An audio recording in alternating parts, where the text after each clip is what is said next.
शुभोदय छात्रों, प्रकृति के सीख पाठ का दूसरा भाग में आपको स्वागत है। हम एक बार कल क्या सीख चुके हैं तो उसके बारे में फिर एक बार आवृत्ति करेंगे। यहाँ प्रकृति की सीख जो है एक कविता पाठ है और इसके कवि जो है सोहनलाल द्विवेदी है। तो यहाँ इस कविता में कवि ने कहा है कि प्रकृति के चीज़ों से, प्रकृति में जो तत्व है उनसे हमें कुछ ना कुछ सीख सकते हैं, हमें कुछ ना कुछ सीख मिलती है प्रकृति के सभी तत्वों के द्वारा, है। तो इसके बारे में वर्णन किया गया है और यहाँ कवि के बारे में मैं आपको बता चुका हूँ। कवि जो है सोहनलाल द्विवेदी जो है, इनका जन्म 1906 में हुआ और रचनाएँ भैरवी, पूजा गीत, सेवाग्राम, प्रभाती, युगाधर, कुणाल, चेतना, बांसुरी और बच्चों के लिए दूध बतासा, ये सभी उनकी प्रमुख रचनाएँ हैं। और इनकी कविताओं में राष्ट्रीयता यानी मानवता, राष्ट्रीयता और मानवता का भाव दिखाई देता है। और इन्हें 1969 में पद्मश्री पुरस्कार से सम्मानित किया गया है केंद्र सरकार के द्वारा, हमारे भारत सरकार के द्वारा 1969 में पद्मश्री पुरस्कार से सम्मानित किया गया है। और इनका निधन जो है 1988 में हुआ। ये जो है कवि के बारे में आपको बताया गया है। आपको कवि परिचय पढ़ना है नहीं, क्योंकि ज़रूर आपको कवि के बारे में परीक्षा में प्रश्न दिया जाता है, उसका उत्तर लिखना है ज़रूर। ओके, कवि की जानकारी है तो आसानी से लिख सकते हैं। तो इसके वास्ते कवि परिचय के बारे में आपको जानकारी ज़रूर होनी चाहिए। और इसमें उसने कहा कि इस कविता में उसने कहा कि कविता के द्वारा प्रकृति के सभी तत्वों से हमें कुछ सीख मिलती है। उनका पालन करते हुए हमें अपने जीवन यापन करना चाहिए। तो इस तरह प्रकृति की सीख कविता में किसने बताया? सोहनलाल द्विवेदी ने बताया। यहाँ देखिए, कल हम सीख चुके हैं, पर्वत कहता शीश उठाकर तुम भी ऊंचे बन जाओ, सागर कहता है लहराकर मन में गहराई लाओ। यहाँ पर्वत कहता है कि पर्वत जिस तरह ऊंचे रहता है उसी तरह हमें भी ऊंचे स्थान पाने के लिए कोशिश करना चाहिए। कभी भी हमें गलत काम नहीं करना चाहिए, क्योंकि गलत काम करने वाले शीश झुकाते हैं। शीश उठा कर रहना, तो इसका अर्थ जो है गलत काम कभी भी नहीं करना। ऐसा रहते हुए हम अपने जीवन में अच्छे नाम पाना चाहिए। और सागर कहता है कि मन में गहराई लाओ, इसका अर्थ जो है गहराई से सोचना है, व्यापक रूप से सोचना है। समझ में आ रहा है? सागर इस तरह कहता है। और जो उठते हैं और नीचे गिरते हैं, तरल तरंग, तरल बोले तो शाइनिंग, प्रकाश, है ना, तरंग, वेव्स। ये जो हमसे कहते हैं कि क्या कहते हैं, भर लो अपने मन में मीठे मीठे मृदुल उमंग। अपने मन में मीठे और मृदुल उमंग भरने का। मीठे बोले तो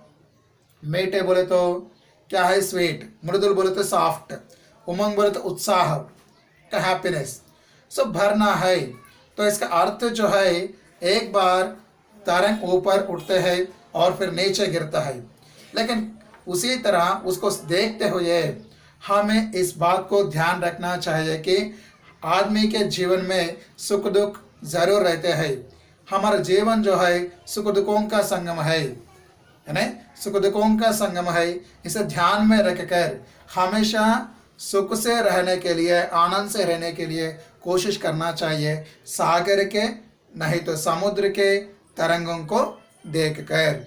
ठीक है बच्चों, यहाँ तक आपको जानकारी दी गई।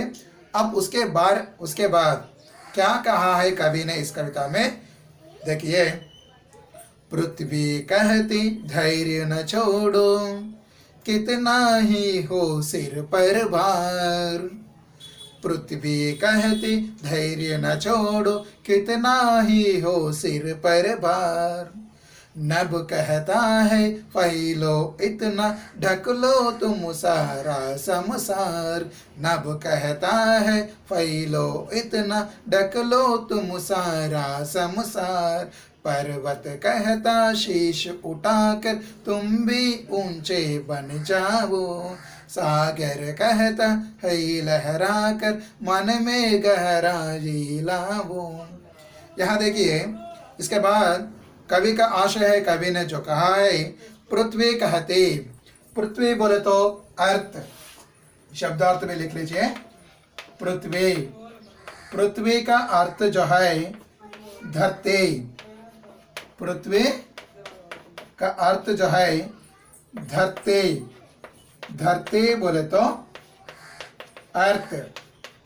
अर्थ पृथ्वी धरती। पृथ्वी का अर्थ धरती है। कहती है, क्या कहती है पृथ्वी? धैर्य नहीं छोड़ना। धैर्य नहीं छोड़ना।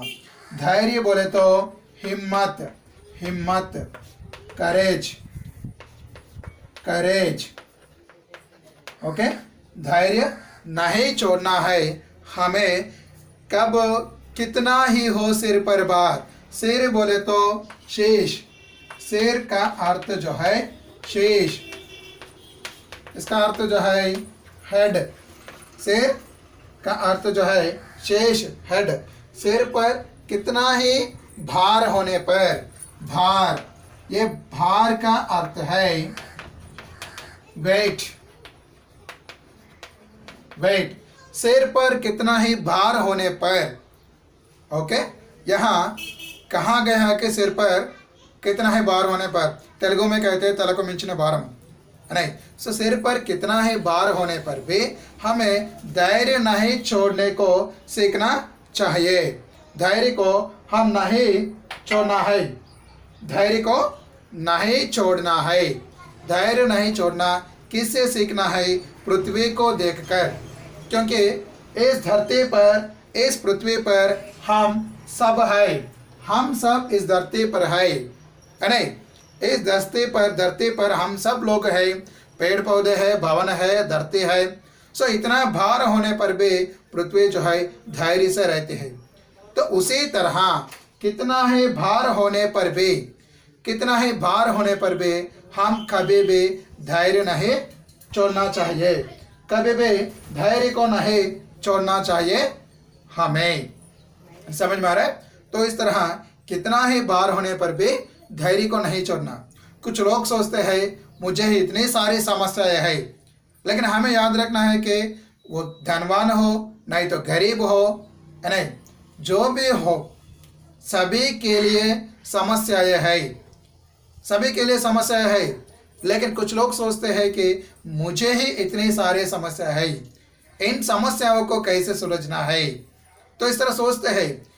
लेकिन कोई भी आदमी बिना समस्या नहीं है।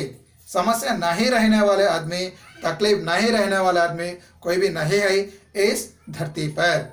सो धरती को देखकर हमें क्या रहना चाहिए? सो धरती हमें क्या कहते हैं? धैर्य को नहीं छोड़ने को कहती है। मुसीबतों को धैर्य से सामना करना चाहिए, लेकिन मुसीबत रहने से हमें उसे नहीं भगाना चाहिए। तो इस तरह कवि का आशय है। क्या कहते हैं? पृथ्वी धैर्य से रहने को कहते हैं, हमें कितना ही भार होने पर भी।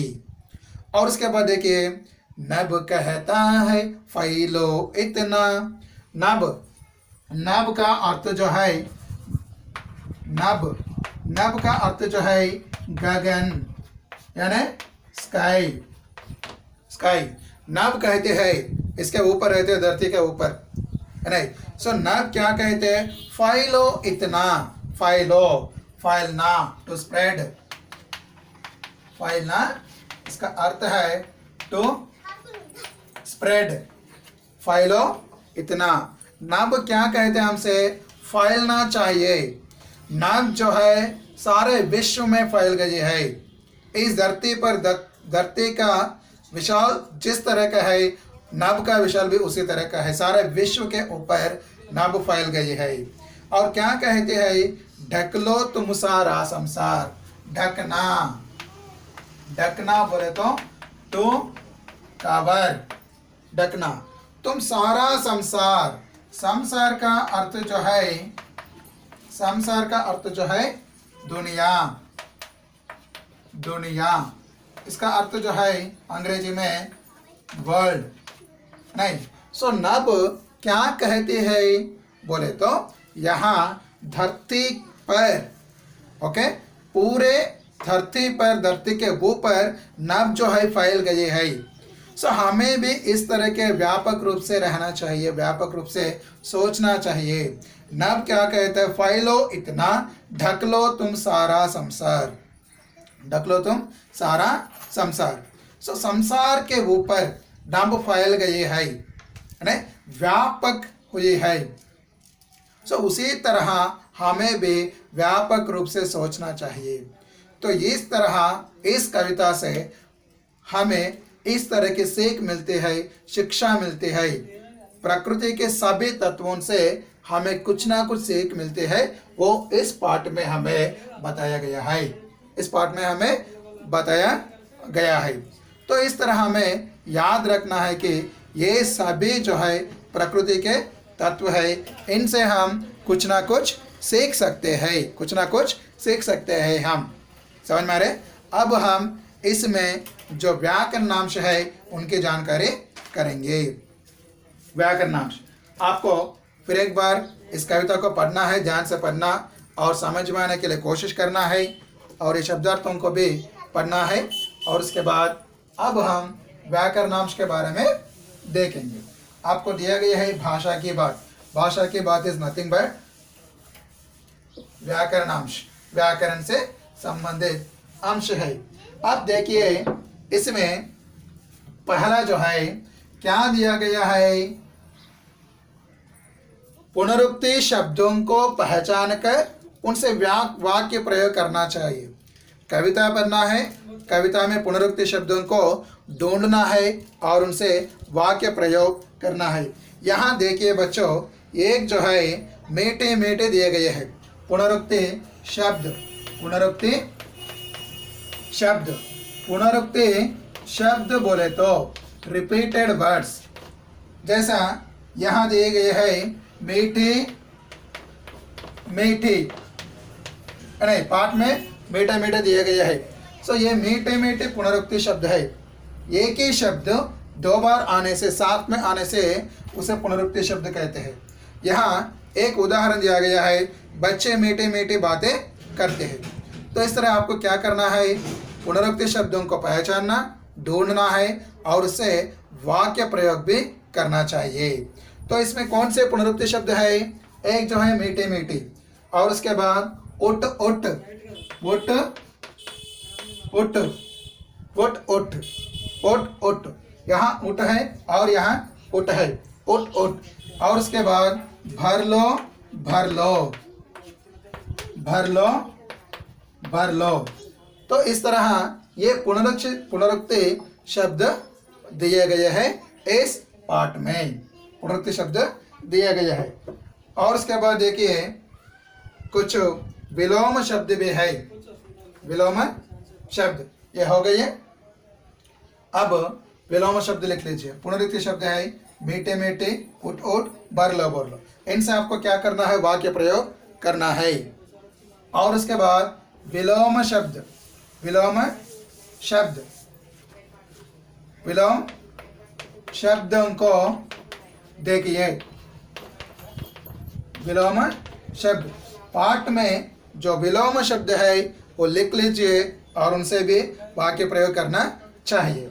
यहाँ मैं दे रहा हूँ, लिख रहा हूँ कि न्याय, न्याय का विलोम शब्द है अन्याय, न्याय का विलोम शब्द है अन्याय।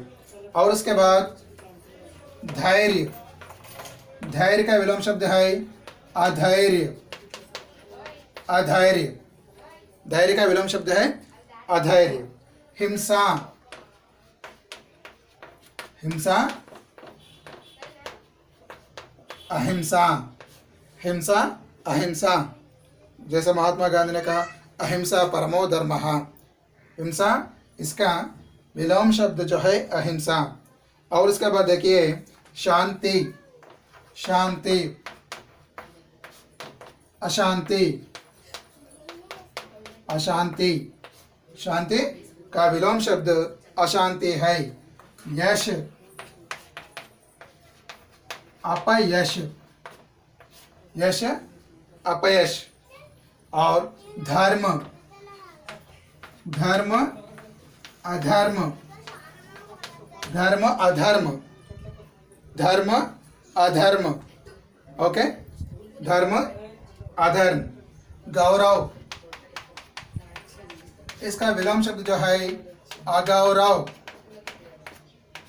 अगौरव अगर्व, अगौरव। सत्य असत्य, सत्य असत्य। उठाना, उठना गिरना, उठाना गिराना, उठाना गिराना। और ऊंचे, ऊंचे नीचे, ऊंचे नीचे। मीठा कड़वा, मीठा कड़वा, मीठा कड़वा। समझ, समझ ना समझ, ना समझ। अंडरस्टैंडिंग नॉट अंडरस्टैंडिंग, समझ ना समझ। इस तरह ये जो है विलोम शब्द है। इसमें जो विलोम शब्द है ये इस पाठ में दिए गए है। एक बार देखिए, ध्यान से देखिए और लिख लीजिए, ध्यान से देखकर लिख लीजिए विलोम शब्दों को। ओके, गौरव अगौरव, सत्य असत्य, उठाना गिराना, ऊंचे नीचे, मीठा कड़वा, समझ ना समझ। और ये देखिए न्याय अन्याय, धैर्य अधैर्य, हिंसा अहिंसा, शांति अशांति, यश अपयश, धर्म अधर्म। ओके, अब इसमें कुछ भाववाचक संज्ञा शब्द है। यहाँ देखिए पाठ में दिए गए हैं। देखिए बच्चों, भाववाचक संज्ञा कैसे बना सकते हैं। यहाँ ई में दिए गए हैं। इन शब्दों के बीच का अंतर समझिए और स्पष्ट कीजिए। ऐसे ही 3 शब्द लिखिए। यहाँ देखिए, गहरा से गहराई, गहरा गहराई, ऊंचा ऊंचाई। ये ऊंचा विशेषण है, इसे भाववाचक संज्ञा ऊंचाई। तो इस तरह के शब्दों को हम क्या कहते हैं? गहराई ऊंचाई, लंबा से लंबाई और अच्छा से अच्छाई। ये भाववाचक संज्ञा शब्द है। स्वतंत्र स्वतंत्रता, परतंत्र परतंत्रता, नैतिक नैतिकता, धार्मिक धार्मिकता। ओके, तो इस तरह के शब्दों को लिखना है आपको। यहाँ देखिए जो दिए गए हैं भाववाचक संज्ञा शब्द, भाववाचक संज्ञा, संज्ञा जो है इसमें दिया गया है गहरा से, गहरा का भाववाचक संज्ञा क्या है? गहराई, गहराई। ओके, ऊंचा ऊंचा ऊंचाई, ऊंचा ऊंचाई। और लंबा लंबा, लंबा से लंबाई, लंबाई। ये भाववाचक संज्ञा शब्द है। और अच्छा अच्छा, अच्छा से अच्छाई, अच्छाई। और उसी तरह पढ़ना, पढ़ना से पढ़ाई, पढ़ाई। समझ में आ रहे? पढ़ में आई जोड़ने से पढ़ना, पढ़ना शब्द है टू रीड, पढ़ाई बोले तो एजुकेशन, पढ़ाई। ओके, तो इस तरह के भाववाचक संज्ञा शब्दों को हम लिख सकते हैं। और उसके बाद यहाँ देखिए, यहाँ ये आई से अंत होने वाले शब्द। और उसके बाद यहाँ देखिए स्वतंत्र, स्वतंत्र में ता जोड़ने से स्वतंत्रता, स्वतंत्रता। यहाँ ता प्रत्यय वाले शब्द है, लेकिन यहाँ आए शब्द प्रत्यय वाले शब्द है। और उसके बाद परतंत्र, परतंत्र, परतंत्रता, परतंत्रता। धार्मिक, नैतिक, नैतिकता, धार्मिक, धार्मिक, धार्मिकता, धार्मिकता। और मानव से, मानव से मानवता, मानवता, मानव से मानवता। प्रत्येक नहीं तो विशेष, विशेष, विशेष से विशेषता, विशेषता, विशेष से विशेषता। तो इस तरह यह ता से अंत होने वाले भाववाचक संज्ञा है। तो इस तरह हम भाववाचक संज्ञा शब्दों को बना सकते हैं। हो गई ये।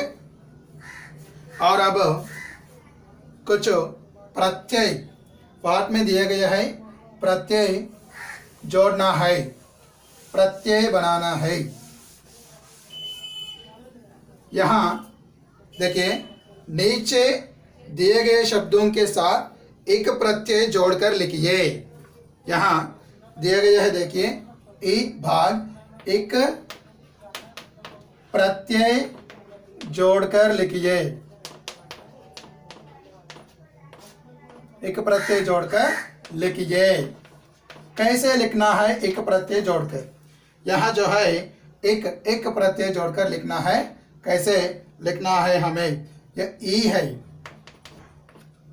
एक प्रत्यय जोड़कर लिखिए। और पहला दिया गया है वर्ष, वर्ष में एक जोड़ने से, एक प्रत्यय जोड़ने से वार्षिक, वार्षिक। तो इसमें एक प्रत्यय है वर्ष, वार्षिक। वर्ष में एक जोड़ने से, वर्ष प्लस एक जोड़ने से वार्षिक बनते हैं। लेकिन आप लोग ऐसे लिख सकते हैं, वर्ष में एक जोड़ने से क्या हो सकता है? वार्षिक हो सकता है। यहाँ एक प्रत्यय जुड़े थे। और उसके बाद देखिए मास, मास में एक जोड़ना, एक जोड़ने से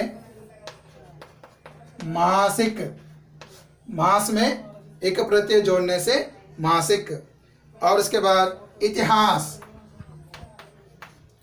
इतिहास, इतिहास में एक प्रत्यय जोड़ने से, यहाँ ये जो है आई के रूप में बनता है, नॉट इतिहासिक ईयर, ऐतिहासिक, ऐतिहासिक, ऐतिहासिक। जो शब्द ई से शुरू होते हैं उसमें एक जोड़ने से ये ई जो है आई के रूप में बदलते हैं, है ना? और उसके बाद उपचार, उपचार, उपचार में एक जोड़ने से ये ओ जो है उसे शुरू होने वाले शब्दों को साथ, उनके साथ एक जोड़ने से ये वो जो है औ के रूप में बदलता है। सो औपचारिक, औपचारिक। यहाँ देखिए एक प्रत्यय है, इसमें एक प्रत्यय है। तो इस तरह यह एक प्रत्यय वाले शब्द है। शैक्षिक, शिक्षा प्लस एक, वार्षिक, वर्ष प्लस एक। समझ में आ रहे? तो इस तरह ये जो है शब्द एक प्रत्यय वाले शब्द है। और इसमें कुछ पर्याय शब्द भी है, उन शब्दों को लिख लीजिए। पर्याय शब्द, पर्यायवाची शब्द, पर्यायवाची शब्द। पर्यायवाची शब्दों में पहला जो है पर्वत है। पर्वत का पहाड़ नहीं तो गिरी कहते हैं। पहाड़ और गिरी। सागर, सागर समुद्र कहते हैं और सिंधु भी कहते हैं। सिंधु का अर्थ भी पोषण है, सागर यानी सिंधु। और उसके बाद लहर, लहर तरंग और मौज भी कहते हैं, मौज। ओके। और उसके बाद जो है पृथ्वी, पृथ्वी धरती और धरणी कहते हैं, भूमि भी कहते हैं, पृथ्वी। और उसके बाद देखिए नभ है। नभ जो है, नभ का अर्थ आकाश यानी आसमान यानी गगन, आसमान। तो इस तरह ये पर्यायवाची शब्द है। और उसके बाद संसार है।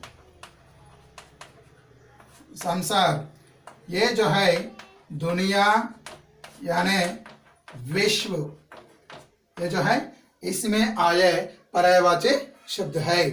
ओके ओके बच्चों, पर्यायवाची शब्द पर्वत जो है पहाड़, गिरी, सागर का पर्याय शब्द समुद्र और सिंधु, लहर का पर्यायवाची शब्द तरंग और मौज, पृथ्वी का पर्याय शब्द धरती, भूमि, नभ का पर्याय शब्द गगन और आसमान, संसार का पर्याय शब्द दुनिया यानी विश्व। ओके ठीक है बच्चों, मैं आशा करता हूँ कि आपको यह पाठ समझ में आया और आपको क्या करना है, पाठ को फिर एक बार पढ़ना है, शब्दार्थ और ये व्याकरणांशों को भी फिर एक बार पढ़ना चाहिए, पढ़ते हुए अर्थ ग्रहण करना चाहिए। ठीक है, घर में ही रहिए, सुरक्षित रहिए। समझ में आ रहे, बाहर मत जाना है, घर में रहिए, सुरक्षित रहिए। धन्यवाद।